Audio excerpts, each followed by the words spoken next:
3 tonnes d'or récupérées et les marchés retiennent leur souffle. Les prévisions annonçaient l'effondrement, mais le Mali confirme près de 67 tonnes produites en 2025, tandis que les flux restent stables et que l'administration resserre le contrôle. Alors, que vaut une doctrine quand Ibrahim Traoré rappelle que compter, certifier et vérifier doivent précéder toute négociation et que l'écart entre baseline et delta révèle les angles morts? Si la donnée devient l'arbitre, l'équilibre du Sahel change silencieusement. La promesse de cette séquence est simple mais exigeante: comprendre comment une décision administrative en apparence technique peut déplacer en moins d'un cycle fiscal l'équilibre entre marchés internationaux et souveraineté locale. Le bénéfice pour le public tient en une ligne: apprendre à lire les écarts entre anticipation extérieure et réalité opérationnelle, sans céder ni à l'alarmisme ni à l'euphorie. L'enjeu n'est pas seulement d'additionner des chiffres, il est de saisir la méthode qui les rend crédibles. Dans cette mécanique, chaque banc, chaque audit, chaque certification, chaque renégociation ajoute une couche de contrôle qui s'accumule. Une erreur de lecture conduit à 2 pièges symétriques: surestimer la rupture ou sous-estimer la discipline. Dans les 2 cas, l'analyse se trompe de focale. C'est précisément ici que la référence d'Ibrahim Traoré intervient comme repère méthodologique. Mesurer d'abord, interpréter ensuite. La suite va démonter pas à pas ce déplacement silencieux en suivant les données, puis les effets concrets sur les acteurs. En 2025, le Mali confirme près de 67 tonnes d'or produites, alors que de nombreux modèles annonçaient une contraction rapide. Ce seul chiffre crée une fissure. Il oblige à regarder moins les prédictions et davantage la chaîne de mesure qui rend cette stabilité possible. La mini-révélation n'est donc pas la quantité en elle-même, mais la manière dont elle a été rendue vérifiable. L'épisode des 3 tonnes d'or récupérées a joué un rôle de déclencheur, parce qu'il a transformé un sujet comptable en signal politique. Là où les marchés anticipaient un choc, les administrations locales ont observé une continuité. L'écart entre ces 2 lectures n'indique pas forcément une erreur de calcul, il révèle souvent une différence de doctrine. Dans ce contexte, l'idée centrale devient simple. Avant de négocier, l'État mesure, avant d'annoncer, il certifie. C'est précisément la logique que la région a commencé à tester en réponse à des pratiques longtemps tolérées: exemptions fiscales héritées, sous-déclarations récurrentes, transfert de prix difficiles à tracer. L'enjeu n'est pas de moraliser le secteur, mais de le rendre lisible, ligne par ligne, contrat par contrat. C'est ici que la référence burkinabé prend une dimension régionale. À Ouagadougou, Ibrahim Traoré avait montré qu'une réforme comptable pouvait devenir un acte structurant. La souveraineté se construit d'abord sur la capacité à produire ses propres chiffres, puis à les défendre. En plaçant la vérification au cœur de l'action publique, il a déplacé la question de qui décide vers qui prouve. Progressivement, cette approche a cessé d'être perçue comme une singularité nationale parce qu'elle répondait à un besoin partagé: réduire la dépendance aux récits importés sans rompre brutalement avec les dynamiques de marché. Le cadre est désormais posé. La suite peut alors suivre une logique causale, de la mesure à l'audit, de l'audit à la renégociation, et de cette accumulation de preuves à la transformation silencieuse du rapport de force. Pour saisir ce basculement, il faut quitter un instant les graphiques et suivre ceux dont le quotidien a été déplacé par la méthode. Un inspecteur minier malien, longtemps cantonné à des vérifications routinières, décrit un tournant précis. Avant, son travail consistait surtout à comparer des déclarations fournies par les opérateurs. Après le lancement d'audits renforcés, chaque ligne est devenue une piste, chaque incohérence un signal à documenter. Le contrôle n'était plus distant, il devenait méthodique, presque enquêté. Un second témoin éclaire l'autre versant de la transition. Le directeur d'une petite société de maintenance industrielle raconte comment son entreprise, autrefois confinée à des contrats périphériques, a été sollicitée pour remplacer des prestataires étrangers en retrait. L'opportunité est réelle, mais elle arrive avec des exigences nouvelles, délais stricts, traçabilité complète, certification systématique. Le changement ne crée pas seulement de nouveaux marchés, il redéfinit les standards de travail. Ces 2 trajectoires convergent vers un constat. La reconfiguration sahélienne ne s'impose pas par proclamation, mais par accumulation de gestes précis. Les audits renforcés, les contrats réalloués et les marges renégociées produisent donc des effets mesurables avant même d'être commentées dans les capitales. Et c'est là que la référence d'Ibrahim Traoré agit comme un fil conducteur. La souveraineté devient réelle quand elle modifie le travail quotidien, quand elle transforme la routine administrative en instrument de régulation. Autrement dit, quand les procédures changent, le rapport de force change aussi. Tout commence par un signal brut. 3 tonnes d'or récupérées. Un fait concret, une tension immédiate. Les marchés réagissent, les commentateurs projettent, la thèse dominante s'installe. Si l'État resserre, la production chute. Si la contrainte augmente, les flux se cassent. Puis vient l'activation, pas un discours, une procédure. Un administrateur provisoire arrive à Laguna. Dans l'ombre, les équipes s'organisent. Les audits ne restent plus généraux, ils deviennent systématiques. Ils entrent dans le détail, ils examinent les déclarations ligne par ligne, ils comparent les volumes annoncés et les volumes certifiés. Ils cherchent l'écart, ils demandent la preuve, ils refusent l'approximation. Dans cette phase, la mécanique est cumulative. Chaque contrôle n'est pas un événement isolé, c'est un maillon. Il révèle d'abord des clauses héritées, des exemptions fiscales disproportionnées, des sous-déclarations récurrentes, des transferts de prix opaques. Rien de spectaculaire, mais tout est structurant, parce que chaque correction modifie la perception du risque, et parce qu'une correction appelle la suivante, les opérateurs comprennent vite le changement de régime. La documentation doit suivre, les justificatifs doivent être plus complets, les chaînes de valeur doivent être traçables. Ceux qui s'adaptent restent, ceux qui résistent ralentissent. Certains réduisent en leur présence, d'autres négocient, mais la logique s'inverse. Ce n'est plus le marché qui impose le récit, c'est la donnée qui impose le cadre. Et c'est là que la référence d'Ibrahim Traoré devient centrale. Pas comme slogan, comme méthode. Avant de négocier, mesurer. Avant d'annoncer, certifier. Avant de discuter les termes, vérifier les bases. Cette idée, déjà observée à Ouagadougou, cesse d'être une singularité. Elle devient un protocole reproductible. Elle circule. Elle est regardée. Elle est testée. Le climax arrive sans fanfare. Les chiffres contredisent les scénarios alarmistes. Les flux restent stables. Les opérations continuent. Les salaires continuent d'être versés. Les extractions se poursuivent. Les raffineries locales absorbent progressivement des fonctions logistiques auparavant externalisées. L'attendu était la rupture. Le réel est la stabilisation. Cette contradiction produit un basculement narratif. Les modèles externes perdent une partie de leur autorité. Non parce qu'ils étaient malveillants, parce qu'ils étaient construits sur une hypothèse, la dépendance impose la fragilité. Or la séquence montre autre chose. La fragilité diminue quand la mesure devient régulière, quand la certification devient une routine, quand la vérification devient un réflexe. Les effets de résonance se propagent ensuite.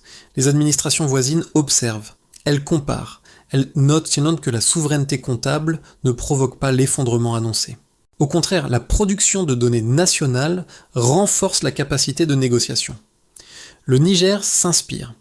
Des révisions contractuelles sont engagées. Les cadres régionaux commencent à s'aligner méthodologiquement, non pour uniformiser, pour réduire les zones de grise. La séquence est donc lisible. Activation par la mesure, climax par la contradiction des modèles, résonance par l'alignement progressif. Rien n'est instantané, rien n'est magique, mais tout s'additionne. Et c'est précisément cette addition qui redessine l'équilibre entre État et marché, sans rompre brutalement les dynamiques régionales. Ibrahim Traoré apparaît alors comme un catalyseur méthodologique. L'idée que la souveraineté commence par un chiffre vérifié et se renforce par une chaîne de correction documentée. Entre la baseline des projections pessimistes et le delta des résultats observés, l'écart le plus instructif est la stabilité mesurée plutôt que la rupture annoncée. Ce point de départ impose une discipline. Ne pas commenter un sentiment de marché, mais lire ce que les chiffres certifiés autorisent à conclure et ce qu'ils interdisent d'exagérer. D'abord, un repère s'impose et il est simple. En 2025, le Mali produit environ 67 tonnes d'or. Cette valeur ne fonctionne pas comme un trophée, elle fonctionne comme un test. Elle contredit l'hypothèse d'un effondrement immédiat et force à regarder la continuité opérationnelle. Le chiffre signifie en pratique que l'extraction n'a pas été interrompue par la montée des audits. Il indique que les chaînes de production ont continué à tourner, malgré l'augmentation des exigences de documentation.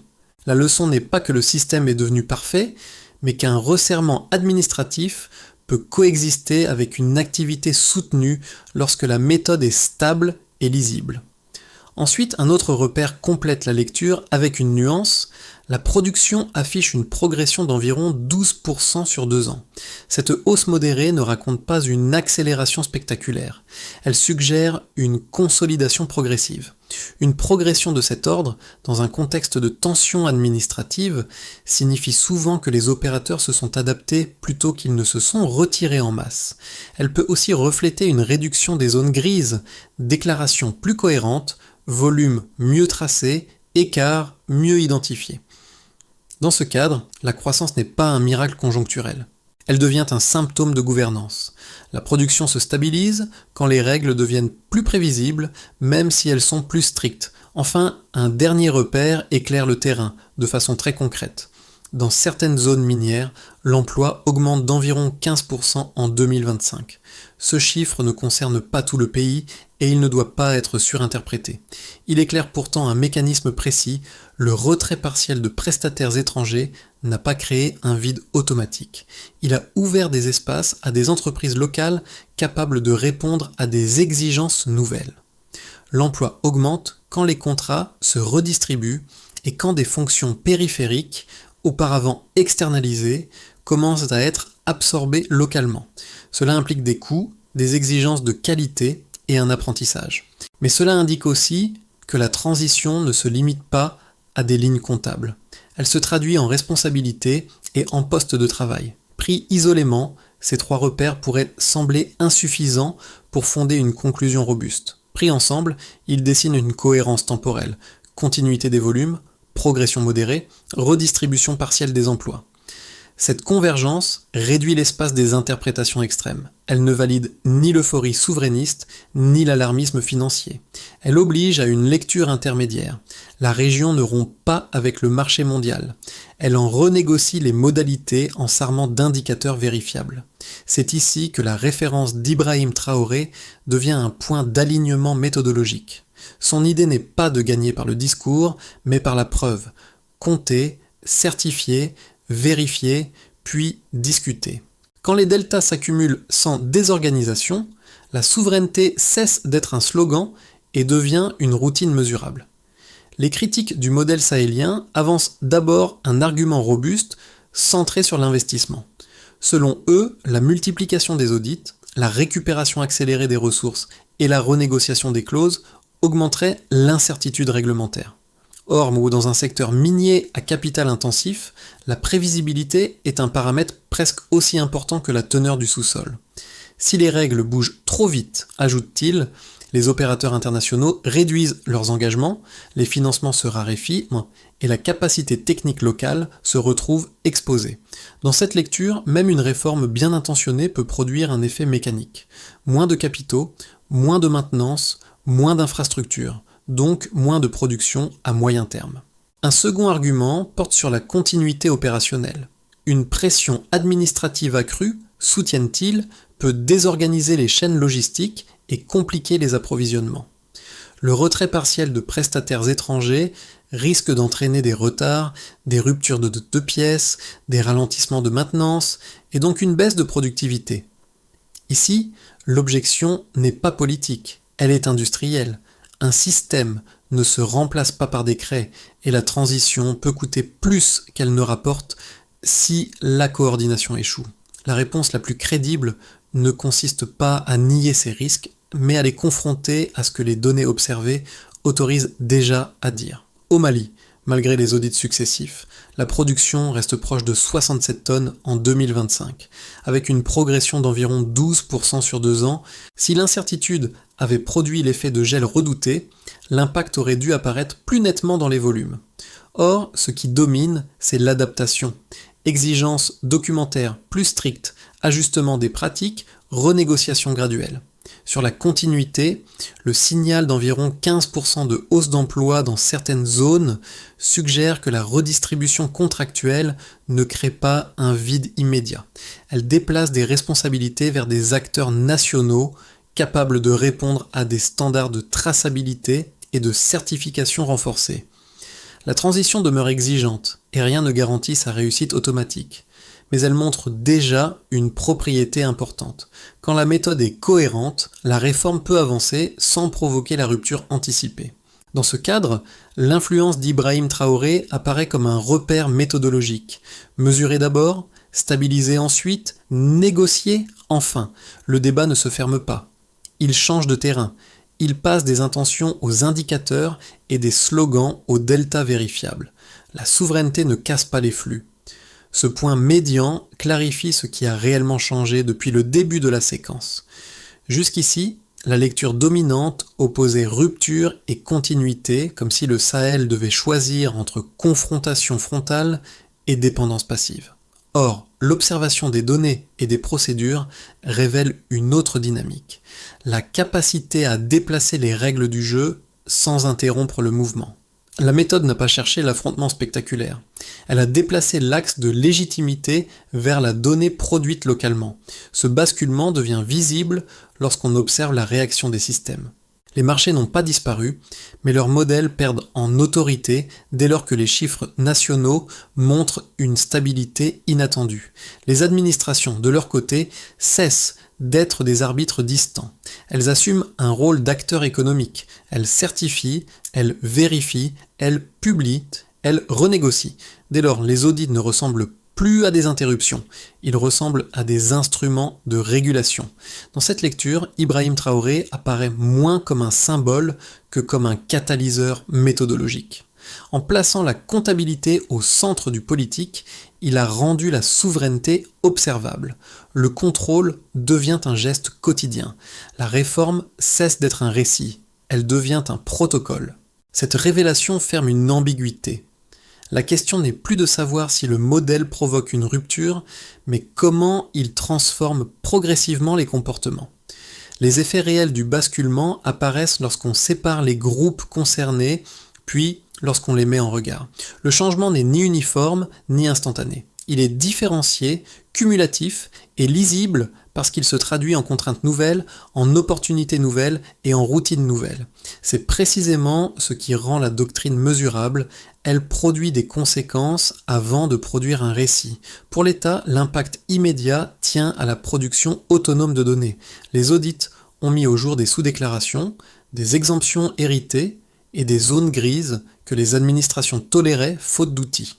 La transformation la plus importante n'est pas une proclamation, mais un déplacement de rôle. L'État cesse d'être un arbitre distant qui valide des rapports externes et devient un acteur capable de certifier ses propres volumes.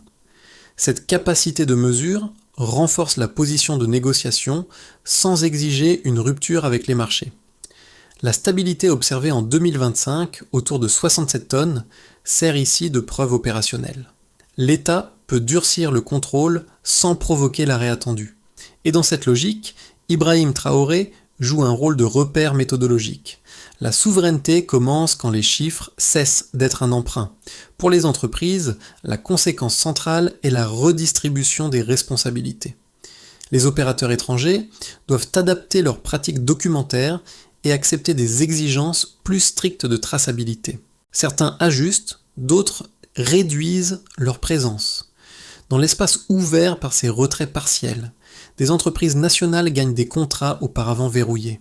Mais cette ouverture n'est pas un cadeau. Elle impose des standards, délais, certifications, suivi, conformité. La progression d'environ 12% sur 2 ans suggère une adaptation plutôt qu'une contraction, et elle signale que la transition peut réorganiser l'activité sans l'étouffer. L'entreprise locale devient moins un sous-traitant périphérique qu'un acteur mis à l'épreuve. Elle doit prouver qu'elle peut tenir une part plus grande de la chaîne. Pour les ménages, l'effet le plus visible est la continuité inattendue des opérations. Les scénarios de choc annonçaient une chute, une rupture, une désorganisation rapide. Or, les extractions se sont poursuivies, les salaires ont continué d'être versés et certaines communes minières ont vu l'emploi progresser d'environ 15% en 2025. Ce chiffre doit rester prudent. Il ne vaut pas pour tout le pays, mais il illustre un mécanisme concret. La redistribution contractuelle ne se traduit pas seulement en recettes publiques, elle se traduit aussi en postes et en services périphériques. La souveraineté cesse d'être un mot lointain. Elle devient une variable compatible avec la vie économique ordinaire tant que la méthode reste stable. Pour la région, enfin, la conséquence majeure est l'alignement méthodologique. Les administrations voisines observent que la souveraineté comptable ne provoque pas l'effondrement annoncé. Elles commencent à ajuster leur propre cadre de contrôle, à réviser des clauses, à harmoniser des formats. Ce mouvement ne vise pas l'uniformité, il vise la cohérence. Dans cette dynamique, l'impulsion associée à Ibrahim Traoré fonctionne comme un point de départ. La comptabilité devient un langage commun, capable de synchroniser des initiatives nationales sans les dissoudre. Pris ensemble, ces effets dessinent une géométrie nouvelle. L'État gagne en lisibilité, les entreprises en responsabilité, les ménages en prévisibilité et la région en cohérence. Aucun bénéfice n'est spectaculaire isolément. Mais l'addition crée une stabilisation cumulative et c'est elle qui redessine l'équilibre du Sahel. À l'horizon de 6 à 12 mois, 3 trajectoires plausibles se dessinent. Elles ne sont pas des prédictions, mais des cadres conditionnels. Chacune dépend moins d'un événement spectaculaire que de la cohérence avec laquelle la méthode est appliquée et de la capacité des institutions à maintenir un rythme régulier sans basculer dans l'improvisation. La première trajectoire est celle d'une continuité méthodique. Dans cette trajectoire, les États sahéliens conservent la cadence actuelle. Les audits se poursuivent selon des calendriers administratifs lisibles. Les concessions sont renégociées au fil des échéances, sans accélération brutale. Les opérateurs, qu'ils soient internationaux ou nationaux, intègrent progressivement les exigences de traçabilité. Les flux logistiques s'ajustent, les exportations restent stables et les chiffres certifiés deviennent plus réguliers. Si cette discipline tient, alors l'écart entre annonce extérieure et réalité mesurée se réduit. Le gain principal n'est pas spectaculaire. Il se situe dans la prévisibilité et donc dans la réduction des zones d'incertitude. La deuxième trajectoire, plus optimiste, repose sur une synchronisation régionale. Ici, la cohérence s'approfondit. Des formats d'audit commencent à s'harmoniser entre pays. Des compétences techniques sont partagées, des équipes conjointes apparaissent et la comparaison des données devient plus simple. Si cette synchronisation progresse, alors la méthode gagne en puissance parce qu'elle réduit les failles documentaires que les acteurs opportunistes exploitent d'un pays à l'autre. Dans ce cadre, le rôle d'Ibrahim Traoré reste celui d'un catalyseur méthodologique. Sa logique de vérification fournit une référence, non un modèle figé. Le bénéfice attendu est une capacité collective d'anticipation, fondée sur des chiffres compatibles et non sur des récits concurrents. La troisième trajectoire est celle d'une tension avec une résistance extérieure accrue. Cette trajectoire n'implique pas l'effondrement, mais une pression plus visible.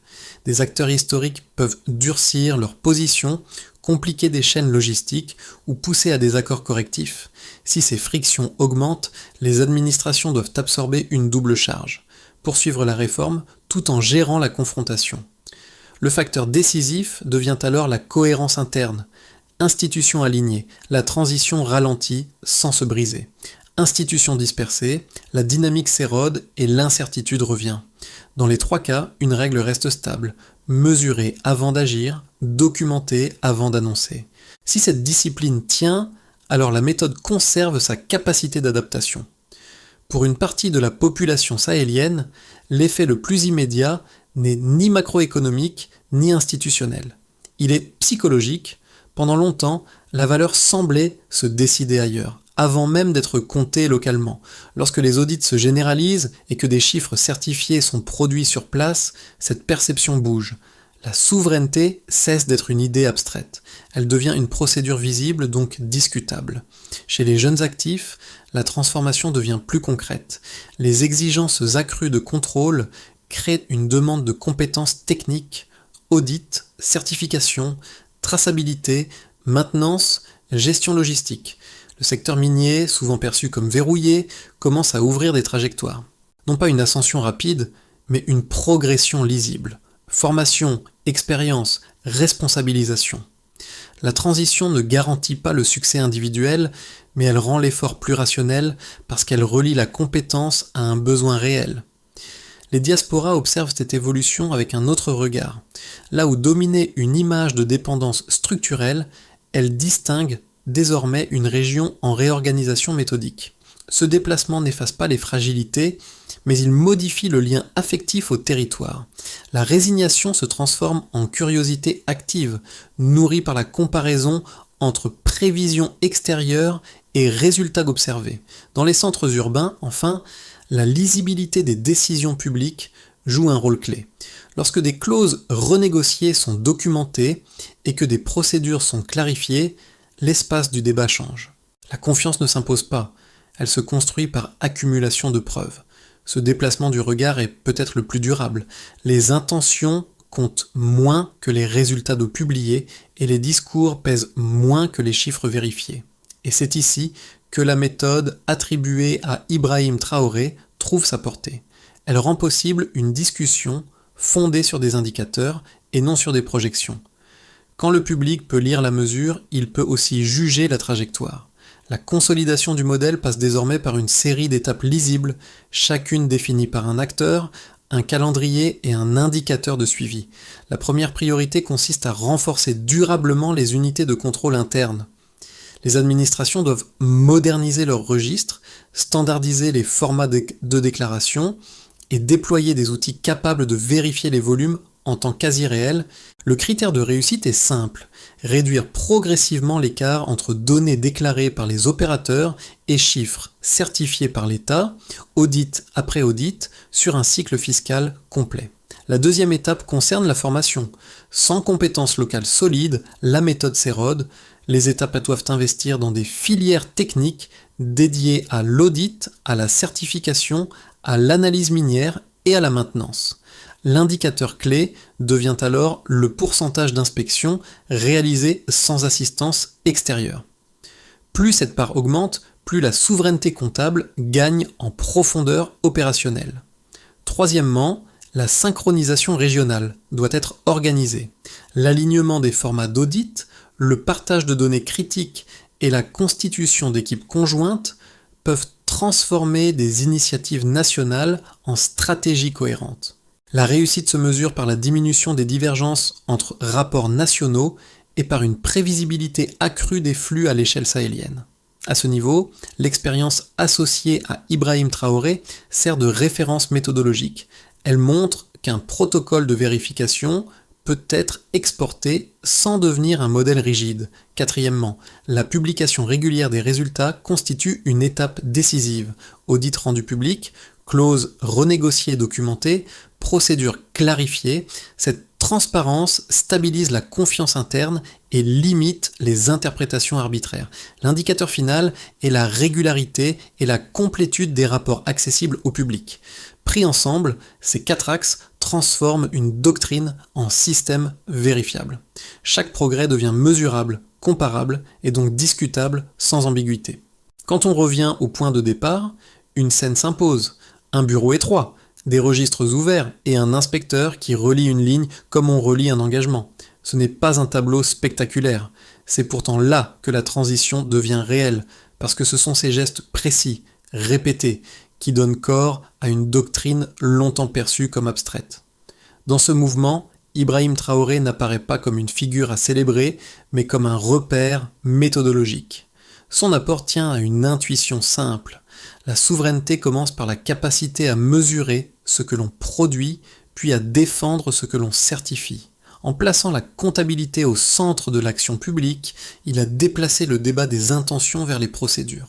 Et cette logique, observée à Ouagadougou, a trouvé des prolongements ailleurs parce qu'elle répondait à un besoin commun, réduire la dépendance aux récits importés sans rompre brutalement avec les dynamiques de marché. Les populations, désormais, regardent moins les annonces que les résultats publiés. Les discours comptent moins que les chiffres vérifiés. Cette attente patiente dessine une rupture silencieuse avec le passé. La précision redéfinit l'équilibre du pouvoir. À ce stade, la transition sahélienne ne se résume plus à un dossier technique ni à un débat réservé aux experts. Elle devient un espace de discussion collective où institutions, acteurs économiques et citoyens observent les mêmes chiffres et en tirent des lectures parfois différentes. Cette pluralité n'est pas un signe de fragilité. Elle indique qu'un modèle devient suffisamment lisible pour être contesté, amélioré et comparé. La souveraineté mesurée par les actes et par la donnée ne demande pas une adhésion automatique. Elle appelle l'examen, la mise en perspective et la vigilance. Certains y verront une stabilisation prudente, d'autres une reconfiguration plus ambitieuse, d'autres encore une transition incomplète. Toutes ces lectures ont une valeur dès lors qu'elles s'appuient sur des éléments vérifiables plutôt que sur des projections abstraites. Si cette séquence vous a été utile, la question reste ouverte. Comment évaluez-vous une souveraineté qui se construit moins par le discours que par la précision des chiffres et la constance des pratiques ? Et selon vous, quel indicateur mérite d'être suivi en premier pour juger la suite ?